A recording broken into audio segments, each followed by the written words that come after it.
Morning miyam, sise ako'y hausi kamakya chatiyebago. Ado ako'y mabuka papan ga laiyebago pa se moi siya ng pung tarukta narangkidai thorakpago. Ako'y na Pan Bazaar po chatoiba ado edi unna tonga chatminadoine kamakya temple dana lai pharambo phangsadore kamakya se na laibadugo ba. Solo thorakpai samsu kamri mit ka se po me tong hogala punga pe soiba ga sumla abanina nganna chat hingai line do sangde dana ko adona bridge yauwe train station oile train station la ese sonda mit ka ja po me tong hogala po ka no tora lang da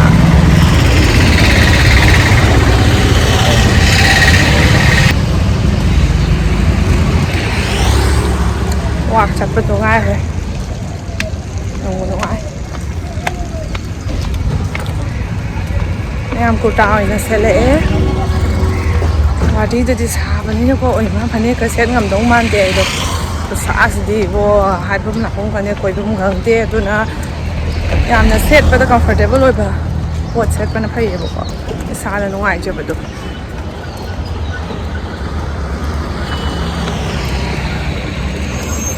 mình video tôi làm khai tan là sức chơi ra kia được con Nè một khối Pan Bazaar đó, một khối ngày nó lấy đi Pan Bazaar số quay lấy đi cái yam này, bridge hết là có thể sắm nhiều rồi và có cái khung là wow, rồi sắm lại phần là cũng nhiều cái.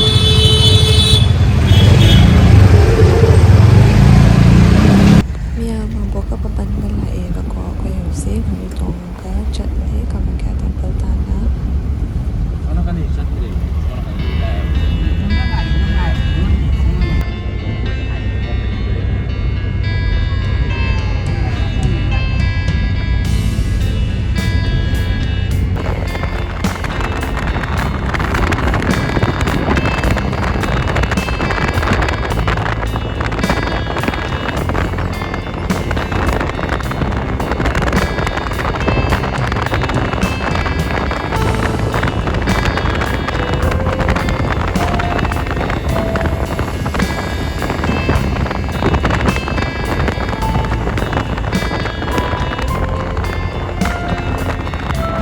Video से मरक थलगा मैंने green color blouse से luang poses na yausang ni bitai gift oina pibirakpani ado yamsu pamjare thank you so hijari bu ai video se ubiragadi aduga mya ai side screen da Instagram page hapcharamge myamna follow to bidaba yauragadi follow su tawshabiyo aduga order su tawshabiyo faza blouse myam makhan tu bani design aduga myamna sum customize tawninga shoes sum tabiba yagane bu Instagram da su tawriyo bu se kamakaki jangpam gate yawe bako asigari asam chin mabiro nakara chakilani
ꯌꯧꯔꯦꯕꯀꯣ ꯍꯧꯖꯤꯛ ꯄ꯭ꯔꯁꯥꯠꯁꯤꯡ ꯂꯩꯕꯒꯤ ꯑꯁꯤꯒꯤ ꯗꯨꯀꯥꯟꯁꯤꯗ ꯆꯪꯉꯦꯕ ꯂꯩꯌꯦꯕꯀꯣ ꯁꯨꯃꯥꯏꯅ ꯄ꯭ꯔꯁꯥꯠ house ꯍꯥꯏꯅꯀꯣ ꯑꯗꯣ ꯍꯧꯖꯤꯛ ꯑꯁꯤꯗꯒꯤ ꯂꯧꯈꯤꯒꯦ ꯃꯌꯥꯝ ꯑꯁꯤꯒꯤ ꯗꯨꯀꯥꯟꯁꯤꯗ ꯑꯩꯈꯣꯏꯒꯤ ꯇꯣꯡꯖꯔꯛꯄ ꯈꯣꯡꯎꯞꯁꯤꯡꯗꯣ ꯑꯁꯤꯒ ꯁꯨꯝ ꯊꯝꯐꯝ ꯂꯩꯌꯦꯕꯀꯣ ꯑꯁꯤꯒ ꯑꯣꯏꯅ ꯊꯝꯃꯝꯃꯒ ꯑꯩꯈꯣꯏꯅ ꯈꯣꯡꯎꯞ ꯌꯥꯎꯗꯅ ꯁꯨꯝ ꯃꯟꯗꯤꯔ ꯁꯨꯝ ꯀꯥꯔꯅꯦꯕꯀꯣ ꯑꯗꯨꯒ ꯃꯌꯥꯝ ꯑꯁꯤꯗ ꯃꯈꯜ ꯃꯈꯜ ꯑꯗꯩꯗꯤ ꯑꯊꯨꯝ ꯑꯍꯥꯎ ꯃꯌꯥꯝ ꯂꯣꯏꯅꯃꯛ ꯐꯪꯉꯦ ꯂꯩ ꯃꯥꯂꯥ ꯑꯗꯩꯗꯤ ꯂꯥꯏꯒꯤ ꯁꯨꯃꯥꯏꯅ ꯀꯠꯅꯕꯒꯤ ꯐꯤ ꯑꯉꯥꯡꯕꯁꯦ ꯑꯁꯤꯁꯨ ꯂꯣꯏꯁꯤꯒꯩ ꯂꯧꯖꯔꯕ ꯌꯥꯔꯦꯕꯀꯣ ꯑꯩꯈꯣꯏꯁꯨ ꯍꯧꯖꯤꯛ ꯀꯩꯀꯩ ꯂꯧꯁꯤꯒꯦꯅ ꯁꯨꯝ ꯌꯦꯡꯉꯦꯕꯀꯣ ꯂꯧꯒꯗꯕ ꯈꯔ ꯂꯧꯔꯅꯤ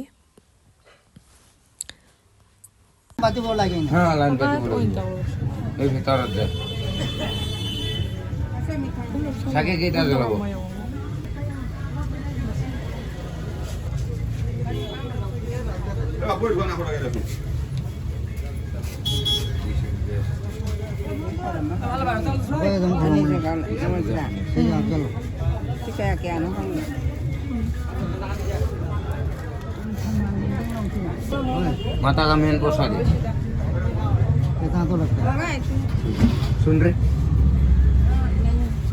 नहीं चाहिए 신의 아니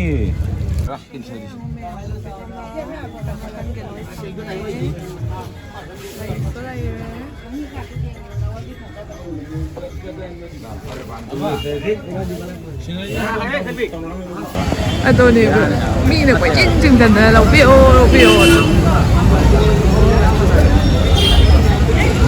ꯋꯥꯈꯜ ꯅꯨꯡꯉꯥꯏ ꯂꯥꯏ ꯈꯨꯔꯨꯝ ꯂꯥꯛꯄꯁꯦ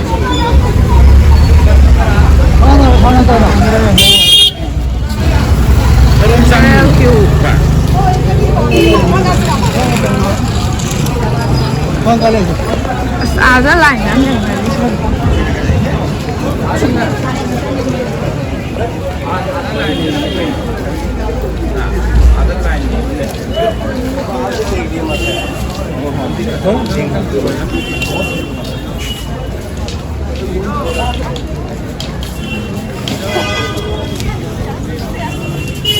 ATM वाले पॉइंट पे है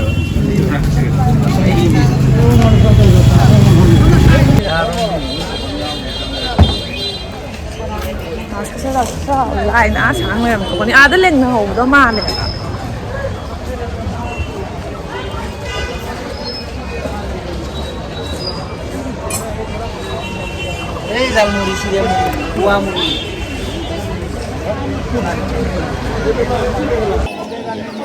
ꯂꯥꯏꯟꯁꯤꯗꯤ ꯐꯖꯔꯝꯃꯦ ꯁꯤꯗꯤ ꯄꯨꯡ 4:30ꯗ ꯆꯠꯀꯗꯕꯅꯦꯕꯀꯣ ꯑꯁꯨꯝ ꯉꯥꯏꯊꯣꯛ ꯉꯥꯏꯁꯤꯟ ꯇꯧꯅꯕꯗ ꯁꯨꯝ ꯄꯨꯡ 8 ꯇꯥꯈ꯭ꯔꯦꯕ ꯂꯥꯛꯄꯖꯥꯠꯅꯤ ꯃꯣꯏꯁꯨ ꯂꯥꯏꯟ ꯈꯨꯁꯥꯡꯁꯦ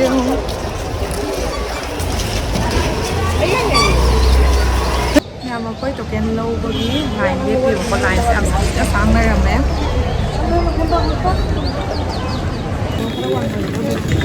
मैम लाइन खर संजले ꯃꯇꯝ ꯀꯨꯏꯔꯕꯩ ꯇꯨꯡꯗ 상상해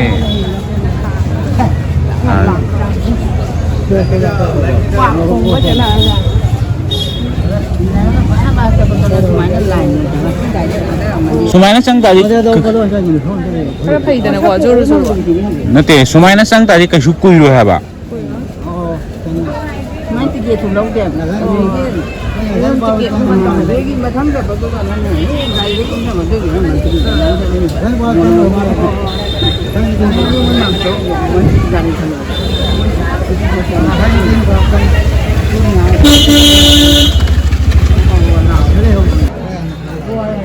ꯃꯤ ꯃꯌꯥꯝ ꯑꯃ ꯉꯥꯏꯅꯔꯤ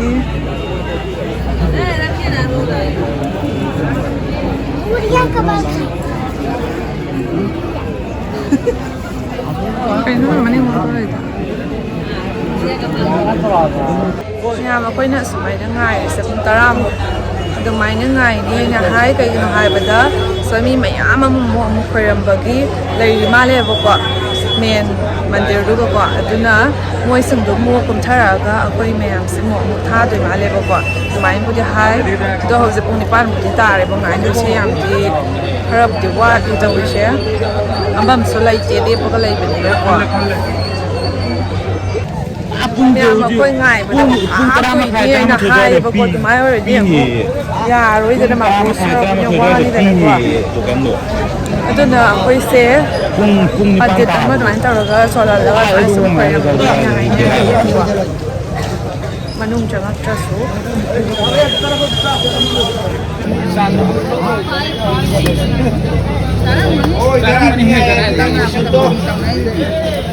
자, 매야 매요다.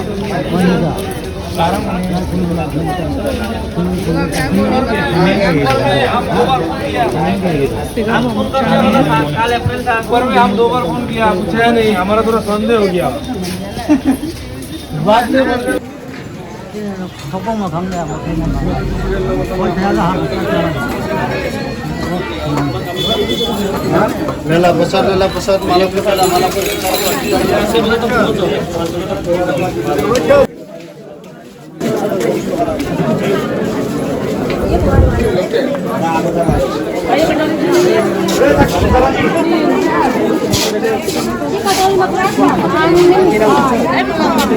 आइना घरमा आमा होगा सब कुछ हो जाएगा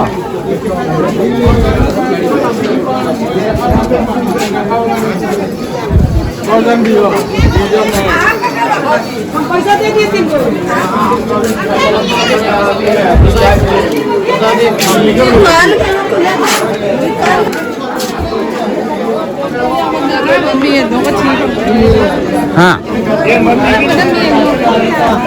खंडे हो जाने हैं करम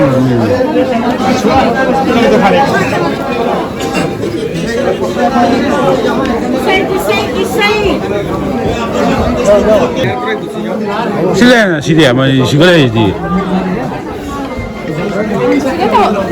시골에지만 시대지 시골에지 자 신민이세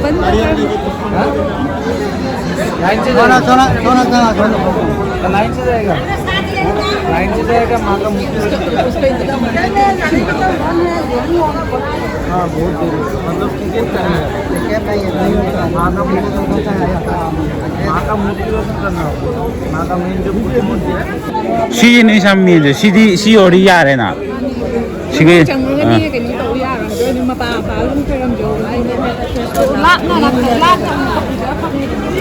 अभी तो कल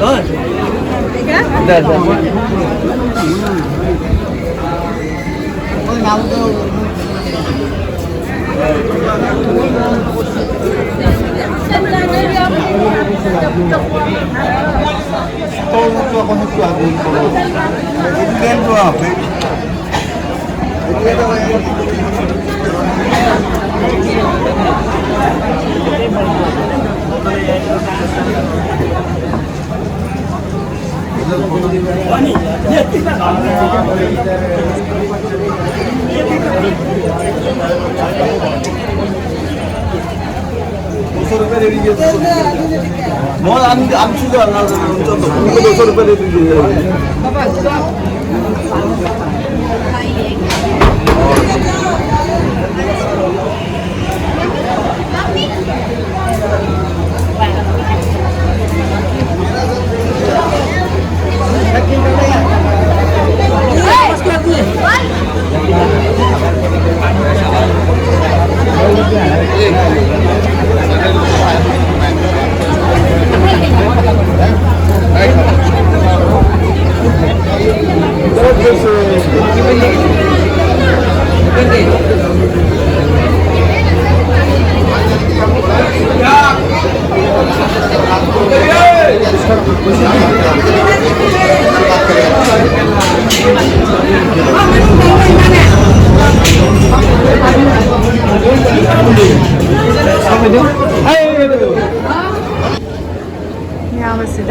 अकटप यूबीदू थुगाइदोनीबको अखोइसो पंडित पूजा पीसनग्रे अखोइ कटकदबसिंदो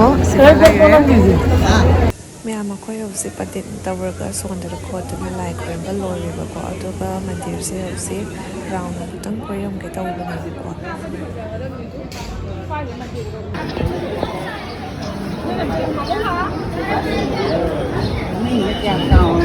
이제 세상에 마음이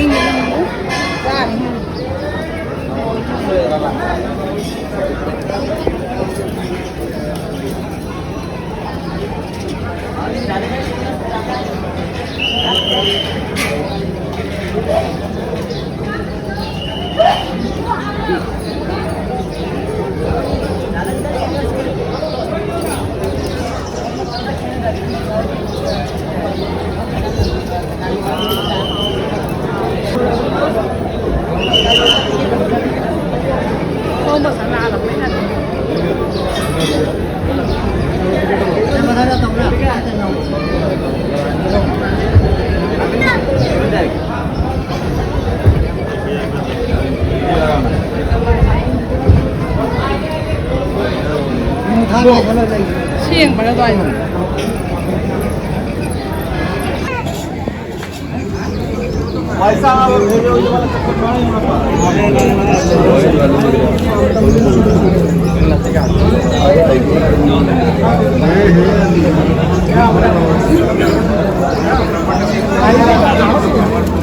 Không khai lại.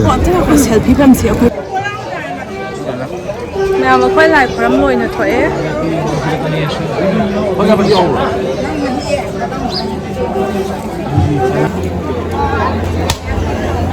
Kut yung. Sumay na kara sabay. Kaya nung tawag mo mahilo. Yare kara, yare. Kaya mo eh. Rồi em mày mà coi thôi ni. Làm nung ai đấy. Nhưng mà khi mà phân được rồi mà lắc chơi bớt xíu. Cái nào?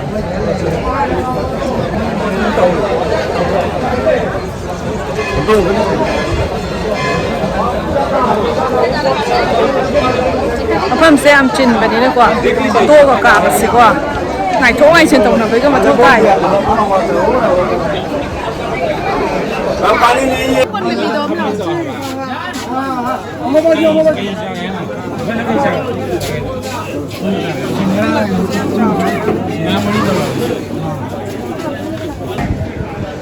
Nhà tôi thấy những cái này.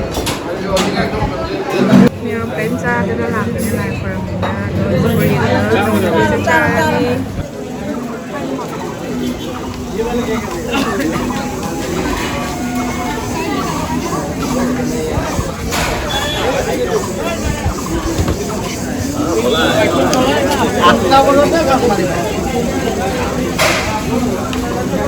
그거 채널 탐험 내려면